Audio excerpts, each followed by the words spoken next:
ഈശോ മിശിഹായിൽ പ്രിയപ്പെട്ടവരെ, മറ്റുള്ളവരൊക്കെ നമ്മളെക്കാൾ കൂടുതലായിട്ട് വളർന്നിരിക്കുന്നു, വലുതായിരിക്കുന്നു എന്നൊക്കെ വേദനയോടെ ഇഷ്ടമില്ലാതെ ഓർക്കുന്ന അസൂയയുടേതായ ചിന്ത ചിലപ്പോഴൊക്കെ നമുക്കുണ്ടാകാറുണ്ട്. വചനത്തിലെ ആദ്യ ഭാഗം സൂചിപ്പിക്കുന്നതനുസരിച്ച് ആർക്കെങ്കിലും എന്തെങ്കിലുമൊക്കെ ഉണ്ടെങ്കിൽ, വളർന്നിട്ടുണ്ടെങ്കിൽ അത് സ്വർഗത്തിൽ നിന്ന് ലഭിച്ചതാണ്, ദൈവം നൽകിയതാണ്. അപ്പോൾ നമ്മൾ അസൂയപ്പെടുന്നുണ്ടെങ്കിൽ നമ്മൾ ദൈവത്തോട് അസൂയപ്പെടുന്നത് അത് തെറ്റാണ്. നമുക്കെല്ലാവർക്കും എല്ലാം തരുന്നത് ദൈവം തന്നെയാണ്. അസൂയപ്പെടാതെ ജീവിക്കാൻ നമുക്ക് സാധിക്കണം. ഇനിയും മറ്റുള്ളവരുമായിട്ട് താരതമ്യം ചെയ്യുമ്പോൾ 3 ചിന്തകൾ നമുക്ക് വരാം. ഒന്ന്, ഒരു പൈശാചികമായ ചിന്തയാണ്.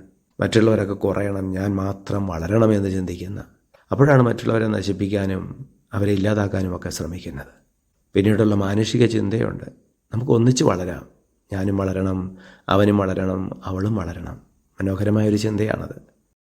ഇതിനും മേലായ ഏറ്റവും മനോഹരമായൊരു ചിന്തയാണ്, ദൈവികമായൊരു ചിന്തയാണ്, അവനും അവളുമൊക്കെ വളരട്ടെ, ഞാൻ കുറയട്ടെ എന്ന് ചിന്തിക്കുന്ന സ്നേഹവിനോദൻ്റെ ചിന്ത. അങ്ങനെ വരുമ്പോൾ നമ്മൾ മറ്റുള്ളവരെ വളർത്താൻ ശ്രമിക്കുകയാണ്. നമുക്ക് ഇച്ചിരി കുറവുകളുണ്ടായാലും അപ്പോൾ ശരിക്കും നമ്മൾ ആത്മീയമായി വളരുകയും ചെയ്യുന്നുണ്ട്. ഈ ഒരു ചിന്തയിലേക്ക്, ദൈവികമായൊരു കാഴ്ചപ്പാടിലേക്ക് വളർന്നു വരുവാൻ നമുക്ക് സാധിക്കട്ടെ. അതുപോലെ തന്നെ അസൂയയില്ലാതെ ജീവിക്കാനും നമുക്ക് ഇടയാകട്ടെ. ഈശോയെ, ഞങ്ങളെല്ലാവരെയും അങ്ങ് സമർത്ഥമായിട്ട് അനുഗ്രഹിക്കുമാറാകണമേ, ഇപ്പോഴും എപ്പോഴും എന്നേക്കും. ആമേൻ.